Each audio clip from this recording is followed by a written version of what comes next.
The world is description. Hello, this is Shores of Infinity Chris speaking with another video about tricks for spiritual maintenance, how to keep a balanced life on your path to spirituality. The first trick was not to take others and what others think seriously. How to do that, the link of the video is below.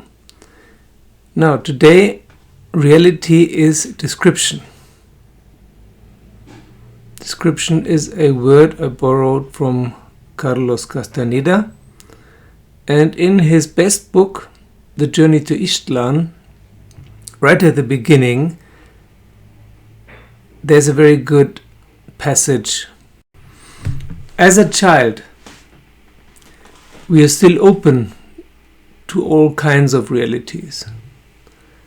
And then we get trained to agree to the description or descriptions of the adults around us. The adults are not flexible anymore. They all agreed on one description. In political philosophy, we call this social contract. There's an unspoken and unwritten social contract, but it is a contract. Just like if you go into a shop and there's an item you're interested in and it says it costs $10. If you take this item from the shelf and go to the cash desk, then there is a contract that you agree to the offer. And then you pay $10, not more, not less. The price label on the item is half of the contract, and you taking it from the shelf and bringing it to the cash desk is the other half of the contract. You don't need any other kind of written agreement between you and the shopkeeper. In a very similar vein and way, everything works like that. We are taught to agree to a certain set of descriptions, to a certain set of beliefs about what reality is and what it is not. And at some point we stop questioning this. You could also call it the Matrix, like in the movie. And some people later, they wonder, okay, what is the Matrix? What is wrong here? What's missing? What's missing is the realization that everything is just a description you agreed upon at some point, more or less consciously. In truth, nothing is fixed. You decide what's fixed. Or it is decided for you and you agreed to it somehow. To get out of this fixation, you need a shock of some point, of some kind. This is one of the reasons why in choral everything is so horrible. Choral provides the shocks so that you can stop the world and change the description of reality. Once you did this, the shocks stop because they're not necessary anymore. So for those of you who wondered why spiral dynamics choral feels so horrible to most people, this is the reason. Now I want to quote to you this passage from The Journey to Ixtlan because it's very, very clear for those who can hear. Sorry, couldn't resist that. He said that for a sorcerer, the world of everyday life is not real or out there as we believe it is. For a sorcerer, reality or the world we all know is only a description. For the sake of validating this premise, Don Juan concentrated the best of his efforts into leading me to a genuine conviction to what I held in my mind as the world out there was merely a description that has been pounded into me from the moment I was born.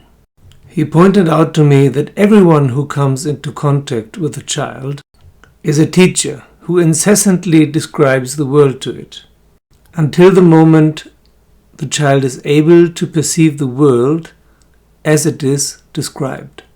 According to Don Juan, we don't have any memory of that portentous moment, simply because none of us could have any point of reference to compare it to anything else.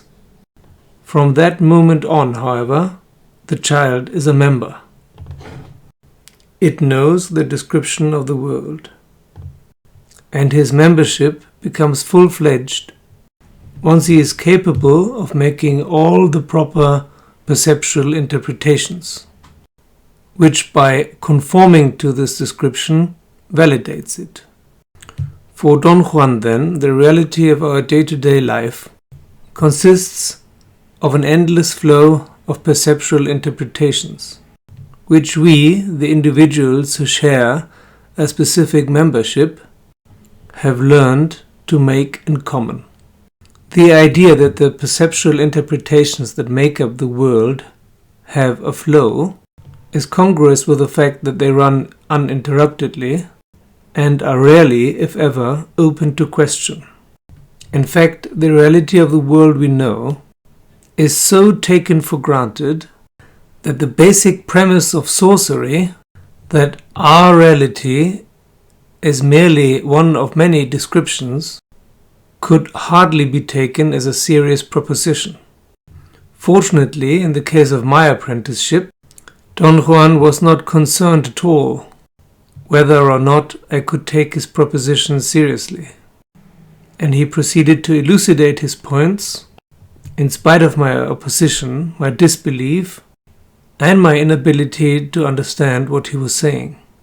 Thus, as a teacher, Don Juan endeavored to describe the world to me from the very first time we talked. My difficulty in grasping his thoughts and methods stemmed from the fact that the units of his descriptions were alien and incompatible with those of my own. His contention was that he was teaching me how to see, as opposed to merely looking, and that stopping the world was the first step to seeing. End quote. So I will stop here. It goes on interestingly, as the whole book is, and it's very, very clear. The more often I read this book, the clearer it becomes, because I now do have a reference point, a different reference point to compare it with. It's with all books on a higher level, actually, that once you have a different reference point, you can read it in a completely different light. The same with the Bible or any interesting things, the Vedas and so on. It really depends on the reader. Many people don't like Carlos Castaneda because part of it is invented and because there's this whole shamanic context and a little bit of a dark atmosphere in his books. But there are very, very few books where things like this are expressed so clearly. It's possible to read the same things in Greek philosophy, in the Bible, in the Torah, in the Quran, in the Vedas, in the Dhammapada, in Lao Tzu and Zhuangzi and so on, but it's more difficult. This is much more clear. And there's a reason why the Vedic seers called themselves seers, because they could see in different modes. They knew it was all description, and if you change the description, you see different things, you perceive different things, both mentally and perceptually. The subtle mental world, they're right here, they're not somewhere else. It's just you have to shift your perception, your description, and then you can perceive it, you can experience it, but you don't have to go anywhere else. You don't have to do any rituals or go into a trance or take drugs or meditate or pray. It's just a matter of shift of description. And as Carlos Castaneda points out, the trouble is that we usually can't just shift because we have been forced into the description for years. We have been trained. We are trained monkeys. I like this song, Dance Monkey. by Tones and I for that reason. Whatever she wanted to say with it, probably more about how girls are treated, but it's the same for everything. We are trained monkeys. We are like pets. Schools are institutions of brainwashing. And with your high school diploma or your apprenticeship diploma or your university or college diploma, you are a member of society. You're a member of the mass delusion. So the first trick here for the spiritual maintenance is to accept this. That what you think reality is, what you perceive reality is, with your own eyes and hands and ears and nose and tongue and so on, is only one of many possible descriptions. Secondly, you need a shock to stop the world, to stop this description, and to be in a limbo, as a friend of mine used to call it. Once you are in that limbo, you can change the description. The mistake is that many people try to get back to their familiar, usual point of view because it's more comfortable. It's very uncomfortable to be in the limbo. But the shock and then the limbo is like a restart button on your computer or your cell phone. You need it. This is what Castaneda calls stopping the world. And in spiral dynamics, it's called coral. And you may need several attempts to do this, most probably even. And once it becomes more stable, you need to keep it stable. That's why I offered this course in spiritual maintenance that will start soon. And so far, as an experiment, I left it open to you what a reasonable fee is for you, what you can afford. This led, of course, to people fall into the habit of valuing money above anything else, above your own development, above your own maintenance, above your own balance, above the value of my time. And people offer things like 10 euros or $10 per month. This is, of course, not possible. I don't have time for that. So it was an interesting experiment, but it just showed that if you offer a flexible amount, most people will choose the absolute minimum they can think of, which is part of our description, of course.